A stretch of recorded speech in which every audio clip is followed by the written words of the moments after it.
करांगा mobile उत्ते data update मैं cell उत्ते लवांगा मैं राज डेट मैं करांगा अटेंड पहली रिंग ते नहीं लेट मैं महंगा मेरा सेल ताइयों 10 दिन लेट मैं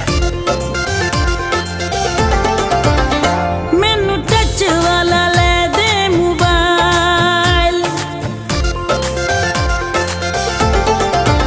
ओ मैनू टच वाला ले दे मोबाइल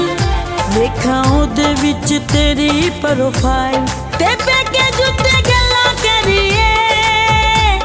ते दुनिया तो क्यों डरिए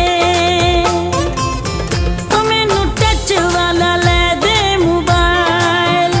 देखा ओदे विच तेरी प्रोफाइल